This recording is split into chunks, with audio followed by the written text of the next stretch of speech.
Hello, my name is Jocelyn Navito, and for my final project, I decided to do a doctor simulator. So the user is playing as the doctor, and a randomly generated patient and symptom will be displayed, and based on that randomly generated symptom, the user will then have to choose what treatment they should give to the patient to properly heal and treat them. So I'm going to click start here. So this patient has blocked up ears and is having trouble hearing, so I'm going to give her eardrops. I'm going to click prescribe. And if that was the proper treatment, which it was, that'll be displayed at the top, and the happy patients counter in the bottom left corner will go up by 1. I'm going to click play again.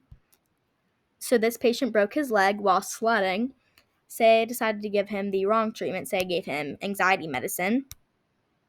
The happy patients counter in the bottom left corner will go down by 1, and the proper treatment method will be displayed at the top. So I'm going to play for a few rounds here. So he tripped while playing outside, and then it describes the cut as being large. So I'm going to give him a large bandage.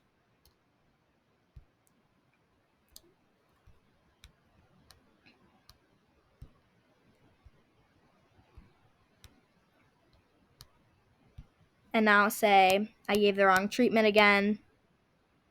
Happy patient's counter drops from 3 back to 0, and the proper treatment that we should have selected is displayed at the top.